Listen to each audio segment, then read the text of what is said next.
Hello, everybody. My name is Joel Filderman, and welcome to the Dog Trainers Connection. I'm not a dog trainer, but these other people you see here are, and they have a number of years' experience in the dog training world and in working with dogs. And we get together and we discuss a topic. We come up with some thoughts, some ideas, and sometimes some answers. And today's topic is something that's been in the news a lot lately. There's been two different occasions of it. One was this woman who decided that she was going to take a selfie in a zoo with some near a jaguar cage, and she of course got attacked. But the other, and I'm going to give this just a moment because Joyce is joining us. Hello, Joyce. And Hey, Joyce. So what I was saying, Joyce, is that the topic that I'd like to discuss today, to get very quickly into it, I was mentioning that there was an attack recently in a zoo with this woman who crossed a boundary with a jaguar where she was taking a selfie. And the other one was that there was, I believe it was in Utah, that a little boy reached under a fence to pet or play with some huskies, and the dog attacked him. So what that got me thinking is,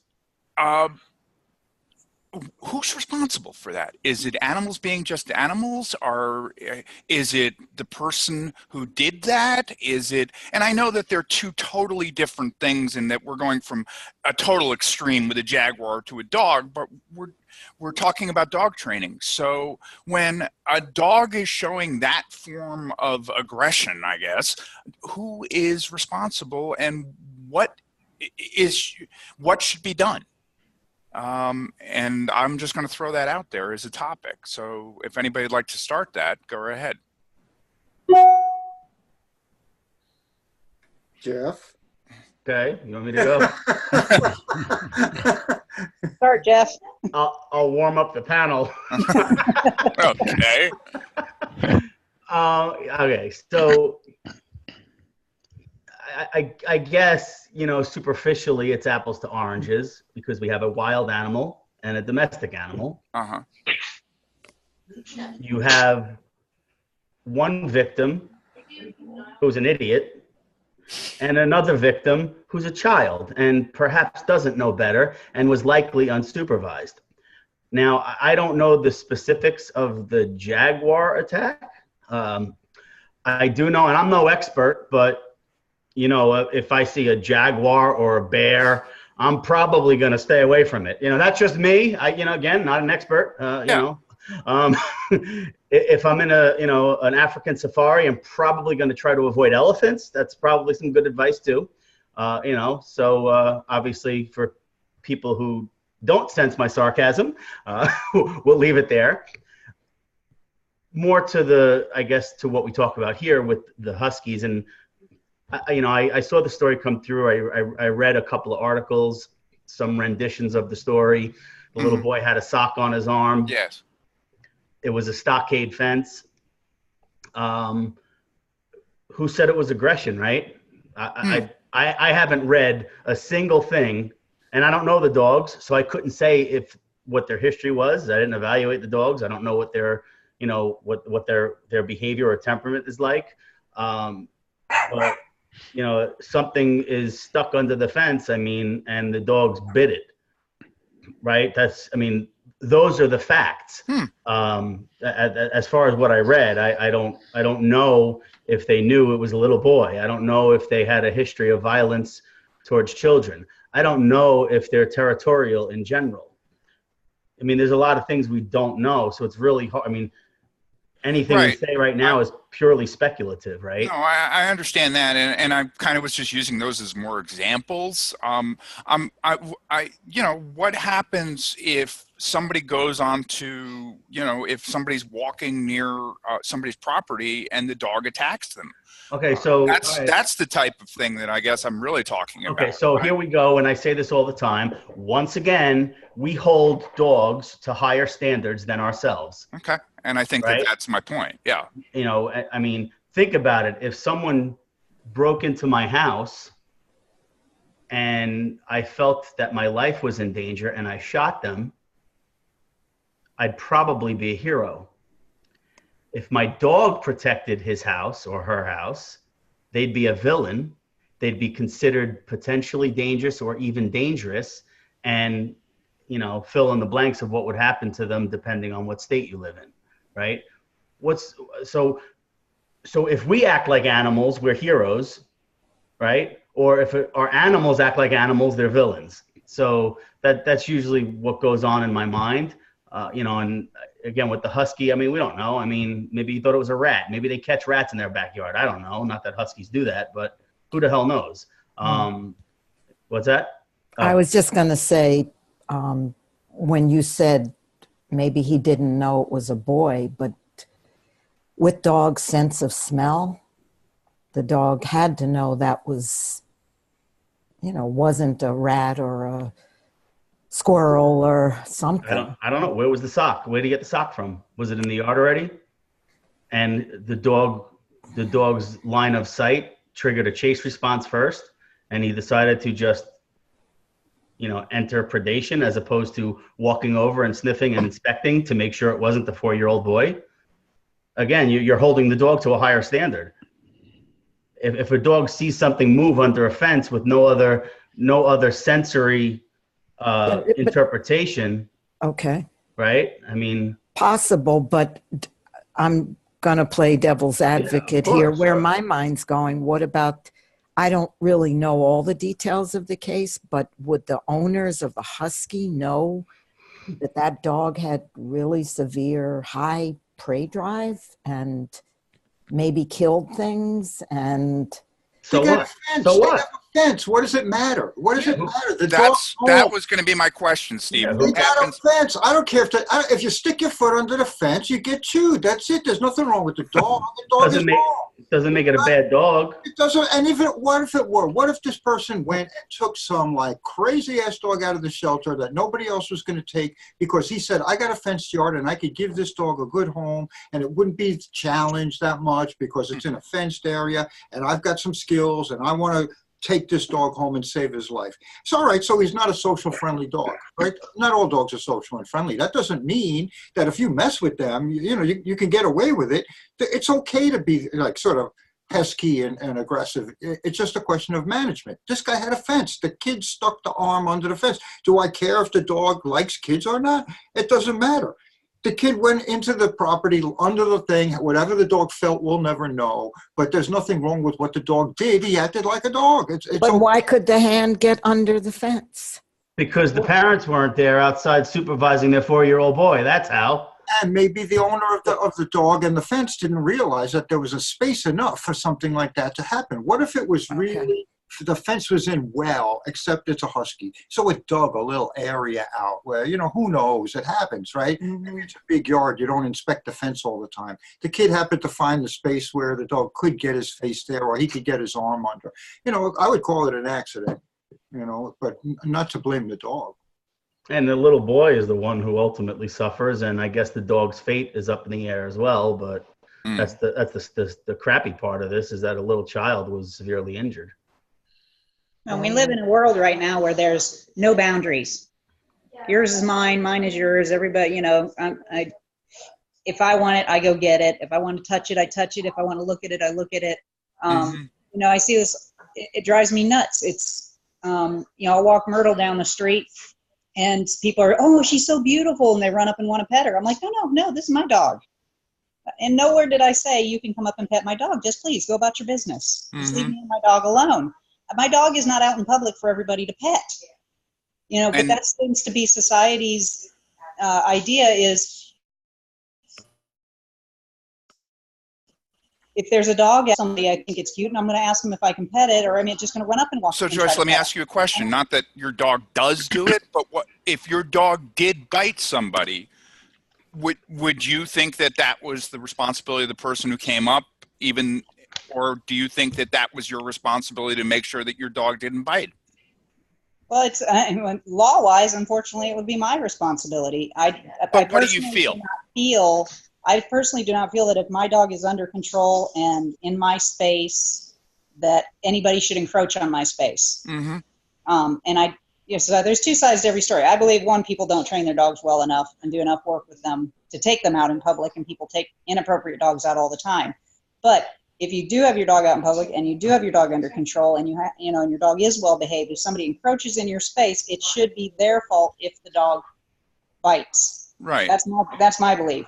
And I get really, really irritated. I'm on a lot of reactivity forums, and I see this all the time as I'm working with dogs, that people are encroaching on my space. They feel they have a right to talk to me, talk to my dog, come up and pet my dog while I'm out there doing what I'm doing with my dog. And I try to educate people all the time. This is my space. Right. I'm in my space. I wish for you to leave me alone and let me do with my dog what I need to do. Well, is it also your animal space? Yes. Is it also your dog space? Yes, absolutely. Yeah. Our space. We're on a 6 foot Yeah. leash. She's walking right next to me. I'm obviously working with her, treats, whatever. We're doing our thing. And people just come right up into our space. And I think that was my point when I said about the jaguar and the dog, is that it in some ways there is some correlation to that, because the person crossed the space. Well, you were going to say something, David. Go ahead. Yeah, I was just going to say, just to Joyce's point, that's the other thing too, is if they're going to come in encroaching on your space, even if you're not saying anything, please, I'm working with my dog, what have you, even if they're not saying anything, if they just, without even asking or anything, just encroach on that space, and then now all of a sudden the law says, well, it's your fault because it's your dog and you're responsible. How could you be responsible when the other person is jumping the gun before you have any time to react and gets bit? It's one thing if you say, stay away from oh, you can come see my dog, that's okay. And then my dog bites, that might be a different scenario. Right. But if all of a sudden the person just comes in, even if it's a child, assuming there's an adult supervising, that's the adult's responsibility to say, hey, just don't let your child get near my dog. And then in addition, getting back to like with a homeowner, you're walking by someone's home, let's say they have a fence that says beware of dog or guard dog or something like that. Sure. So that might be good in one respect, but if I'm not mistaken, I think certain counties or certain states have laws where, let's say you do have that signage up there and the dog bites, well, the owner can still be held responsible because it was on their property, and something to that effect. I could be wrong, but I think there's certain laws in certain parts of the country that are like that. If the owner states that they have a dangerous dog on property, i.e. dog will bite, dangerous dog, whatever, and you put a sign on your property stating that your dog is dangerous, you're liable if your dog bites. Right. That's what I've heard. Is that any state? I think so. So I guess I was hearing right. That's any state, I guess, or You advertised your dog bites. Well, the thing is a plaintiff's lawyer could argue that because you had a beware of dog sign on your property, you knowingly harbored a dangerous dog. It doesn't flat out mean that your dog is dangerous, but that's what the plaintiff would argue against you, the defendant. That makes sense. You're right. Right. Your argument would be, and again, I think most states are strict liability states, which means that the dog owner is liable for the dog biting regardless of who was handling the dog or where the dog was. The exception to that rule is cases of provocation, in which case it's nobody even gives a dog a chance usually when they even consider that the dog was provoked into biting, because they think provocation in terms of humans, not in terms of dogs. Like a dog behind a fence, if someone entered their yard, to me, that is provocation. To the average idiot in a suit and tie who makes up laws, they don't feel that is provocation, but they're thinking like a human in a suit and tie. They're not thinking like an animal. So you're saying that the dog would be blamed? In that scenario, if someone just entered someone's yard and got bit, there's a good chance the owner would be sued. But then again, what is it, a $5 billion industry, the dog bite industry? Something to that effect, yeah. Which is sad that it's even called an industry, yeah. Right? But most cases get settled out of court anyway. So, but I just wanted to add that so many people, and maybe this is like people are encroaching on your space, Joyce, with your well-trained dog that you're working with who's not lunging out at anybody. There are so many people and homeowners that their dog's outside, you walk by and their dog charges you, or you're going running and you get bitten because that dog happens to come out of the yard, or you're somebody's walking with their dog on a leash and the dog just, or loose in a pet store, and you get bitten.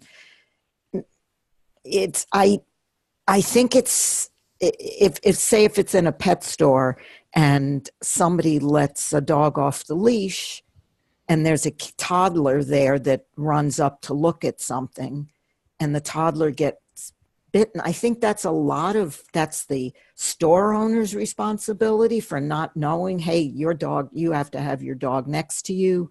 It's the parent for not, being there quickly enough. It's that person that probably knew damn well that their dog could bite somebody. And I just find that people in general, Joyce, just like they're not valuing your space, they also don't manage. They blow off in their heads that oh, my dog is reactive, aggressive, whatever you want to call it, and could bite somebody at any given moment. Because little Fluffy is, nice to them and their family and people that Fluffy knows. So I think it's worse than that. Okay. Because you're describing like an actual incident, right? Yeah. Incident. So a long time ago, the ASPCA had this thing in the city called, it was a Dangerous Dog Summit. That's what they called it, Dangerous Dog Summit. And Lila Miller from the ASPCA called me up and I got invited. So there were like 15 people like us and there were 15 lawmakers nationally. Mm-hmm. So Copinger was there. I mean, it was a big deal. It was like a big deal. John Wright from Georgia, from the university, he was there. A bunch of PhDs and all that stuff. Sue Sternberg was there. It was an interesting thing. There was this assistant DA from Peekskill, which is up here in Westchester County. He said they passed an ordinance, get this, that if you are on one side of the street and you feel terrorized by a dog on the other side of the street that looks like, you ready for this, a Rottweiler or Pit Bull or any mix of such, that could be some big black and tan dog, could be any, who knows what, it could be a coonhound. But if you can call the police and say, I feel terrorized by that dog that's on the other side of the road, and they will write out an incident report, which goes to that dog. It didn't, forget about something happening and what's the liability? I say everybody's liable, like you say, the parents for being blind. The store owner's going to get sued, even if the dog was on a leash and there was a bite event in his store. The dog owner's screwed, right? Everybody gets it. But what about this? The dog's on the other side of the street and you can make a call and make a report, have a report written, an incident report, because you're afraid of the dog because he's black and tan. I don't want to use the F word. I don't want to drop the bomb, but this is a place where I could drop it. You know what I mean? This is not right. That's a great example of we're holding dogs to a higher standard than ourselves. What if I called the cops and said, oh, I need to file a complaint. There's a black guy, a Mexican guy, a Puerto Rican guy across the street, and I'm terrified. I mean, not that I would do that, but think, that's exactly, I mean, we hold dogs to higher.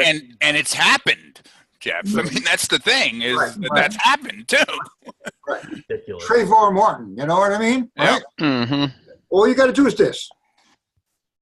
And that's it. You got a problem, right? Yeah. Right?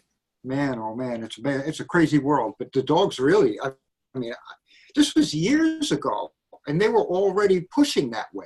They were already pushing for, if I feel it, I can make a complaint and have it documented. If I feel it, and I feel it from across the street, all right? That's insane. It's crazy. It's crazy. It's like they also have the laws with the certain apartment buildings, especially down in Florida, but also in New York too, where it's a certain weight or a certain type of breed dog that's allowed, or if it's a certain breeds, like the bully breeds, whatever, are not allowed in a certain apartment building, or they have to be under 30 or 40 pounds. What determines that? Just because it's a big dog or because it's supposedly very vicious? Some of these little small dogs are more vicious than the bigger ones. Just they can't. Exactly. Obviously, they can't cause much harm, but not that I agree with property owners that do that, but I do agree with their right to be able to do that. Right. So To limit the size of the dog that the person can have, and I can tell whoever the hell I want what I want in my home. And would you Right. actually block somebody due to the weight of the dog rather than the dog? Let's say you meet the dog and you say this dog is a liability to my property. I can't have this dog. But what if his dog is 125 pounds, but he's a lug? You would say no? No, I disagree with that completely. But I agree with their right to be able to enforce that on their property. Two different things. Right. I see what you're saying. Yeah. Like if someone came to my house and said, "Oh, I hate pit bulls. Can I have a cup of coffee?" I'd say, "No, go F yourself." See, Bonnie, I said F. I didn't say the whole word. Yeah, we don't have to bleep it out. We don't have to bleep it out. See, there's hope for me. No, the You're point, learning. the point being is that a property owner who restricts breeds, that is not breed-specific legislation. They are two completely different things. Right. And although I disagree with property owners that do that and allow other breeds, I do support their right to run their business the way they want to. Two different things. And I know that doesn't go over well with people, especially people like me who are huge anti-BSL people. What I do hate is when they change their pet laws on the fly and people are forced to make decisions of having to move or get rid of their pets. Where a dog, where they previously had an all breed policy and then all of a sudden they change it, which is few and far between. Most people who enter those situations, they know what their policies are in a given building. They go against them anyway, and ultimately those dogs are dumped at shelters or rescues. Right. Unless they grandfather them in, so it's like, okay, any one that wants a dog going forward, you can't get this kind of dog or what have you. But for now, you can hold on to your dog, kind of thing. Yeah. I was just thinking that this whole issue and how we individually feel about those type of attacks is, I think it's based on also our own experiences emotionally. And, has it happened to us as an individual? Were we ever afraid of dogs in a situation? Do we like shepherds, Rottweilers, Schutzhund, or is that something like, oh no, that's scary and terrible, and why would you do that? And so I think this whole issue is also that people react very emotionally to it, which is why when you see on the Facebook posts about the incident where the kid's hand was chewed off, it's like euthanasia, boom, immediately, or no, it's not the dog's fault, it's somebody else's fault. And it's such an emotionally charged issue. And I think even for us as trainers, it depends on, your experience in growing up and in how you feel, which kind of, do you side with the dog or you side with the person? What happened to the person or the dog? I think everybody, brings their own history to that. And I'm not quite sure why there always has to be a punishment. Why does something always have to happen? The kid stuck his arm under the fence and he got chewed off. Why does the dog have to die? Why does there have to be this death sentence for the dog? I just don't understand that, why it all comes down to, okay, something bad happened, so now we must do something just as bad. It was a bad situation. It sucks. That poor kid, doesn't have a hand now. It's sad all the way around, but I'm not sure that why we always have to get to this end result of something must be punished. Instead of looking at it and going, geez, that was, a really bad situation. And hopefully no other kids are going to stick their hands under fences to, where dogs are. There seems to be so much, it's blame, who's at fault. It was a bad situation. It's lots of bad things happened in that, but I'm not sure that the end result needs to be dogs being euthanized, kids being punished, blah, blah, blah, blah. It just seems to me that's where we always want to end up. And I'd rather look at it and say, okay, yes, this was a really bad situation. Can we learn anything from it? And it doesn't seem to be the direction that most people want to go. They get angry. They want blood. They want something bad to happen. It already happened. And yet, though, we're very quick to say a shelter adopts a dog out and it bites a kid in the face. I think most of us are very quick to say, you know, euthanize that dog. So, And that's why I kind of agree with Joyce that we always want to have this terrible consequence or end result of the situation. And so if I look at the facts of the case, and again, if you're not sure by now, I tend to get a little emotional and passionate when I talk, so I'll try to maintain my composure. The dog saw something, chased it and bit it. That is what happened, right? If I eliminate all my emotions, okay? The dog saw something, attacked it, and I hate using the word attack. ate it and chewed it up. Chased it. We don't know that. He bit it and grabbed, right? Yeah. Oh, okay. And that's just kind of what we know. And the little boy certainly has suffered enough. Doesn't need any further consequence to his life. And again, I don't know the dogs, so I can't even say it was their fault. Okay. Now so Joyce and I agree in that regard. Where I would like to see more action is parenting.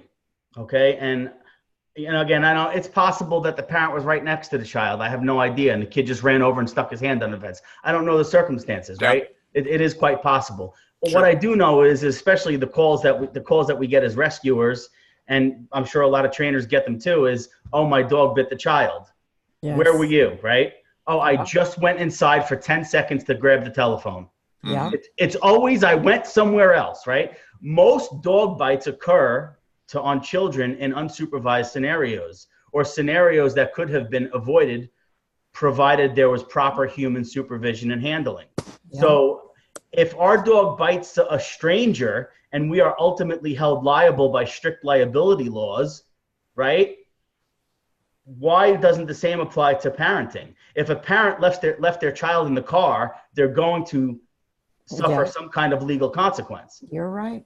So again, if we're going to the symptoms, the symptom of a boy sticking his hand up under the fence, the symptom of a dog biting something, not necessarily a little boy, he bit something, right? Sure.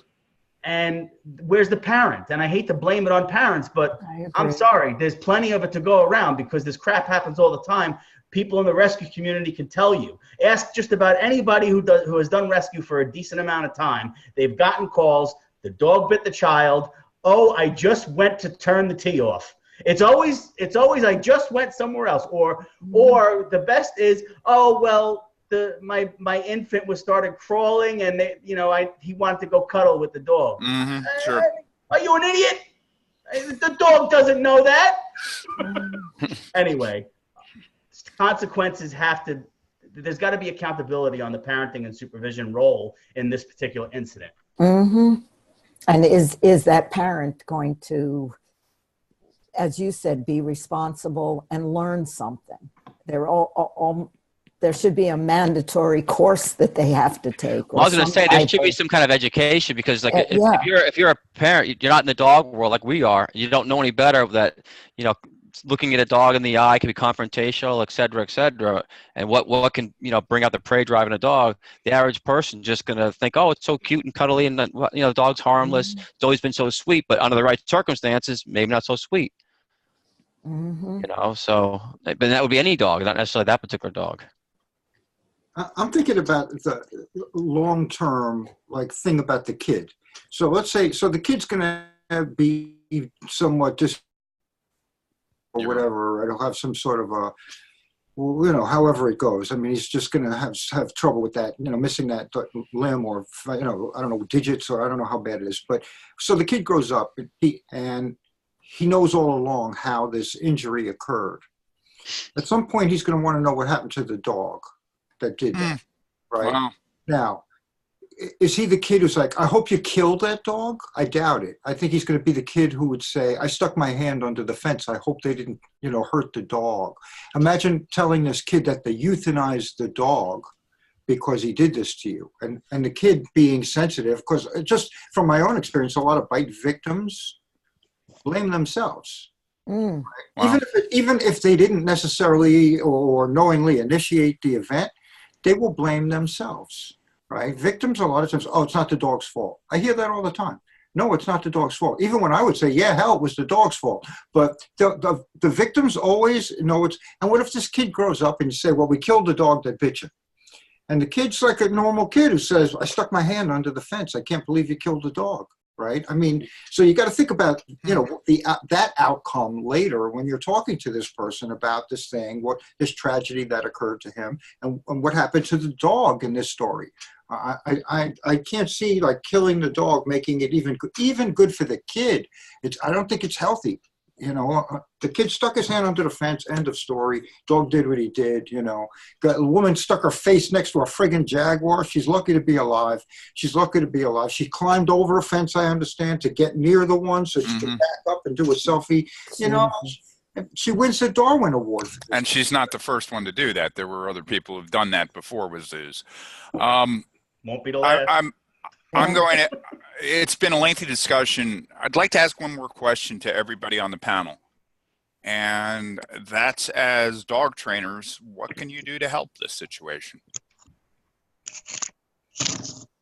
What situation? We're dog trainers, not parent trainers. Okay. And that's a good place to, but it's. Well, we kind of are. I mean, we just need to keep spreading the word like we always do about self-responsibility and, you know, treating dogs as dogs, not putting more expectations on them than what is appropriate, respecting dogs for who they are, you know, teaching. It's just the same mantra that we do. And I don't think it changes what our job is. And we can't make people listen, and we can't make people make good choices. And, you know, so that's my take. And Steve? Well, I think Joyce is absolutely right. Sadly, we're a lot of times criticized for the choices that we try to make to try to help, right? So, you know, bringing this thing full circle, right? You know, I think we're kind of here because we all try to be helpful, but we may have different approaches to how we get that done. Sure. Right?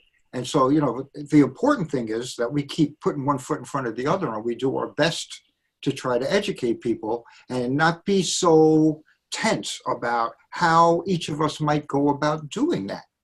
I think if our heart's in the right place, I think that's where the buck stops. David? I think everyone else said it the best. I mean, that's the education. That's what it comes down to. You know, it's one thing to have all this stuff online and people have access to it, but some of that stuff is good. Some of it's bad, and some of it's just somewhere in the middle. So if you can come up with something, you know, I don't know if it's the media, some way to, you know, it's one thing for us to go out and meet with these people and they get it, but then there's other people that are buying dogs that they have no interest in getting a dog trainer or whatever, but some way of getting the information to them. I don't know in what form that would be, but. Okay. And Bonnie? I hate to be redundant, but I agree with what everybody said. And I think I like Steve's correlation with just being open-minded and knowing that there are different ways to get things done, which is why we're here and what we've always done, all of us have always done, and Dog Trainers Connection has done, and to not just jump to one conclusion necessarily from an emotion or from your past or preconceived idea, and to be open and to just take things in. And as Joyce said and David said, to continue teaching and informing pet owners, other trainers, and doing what we do. And Jeff, did you have anything you wanted to add? No, I mean, obviously I was goofing around about being a parent trainer, but ditto to what everybody said, but this is going to happen again. Okay. So that's the sad part. I think that's a good place to leave it. I think it was a very, very interesting discussion today. I certainly got some things to think about, and I hope everybody watching did as well. I'd like to thank the panelists for all being here. I'd like to thank all of you for watching today, and we'll see you next time. Thanks a lot now. Bye-bye. Bye.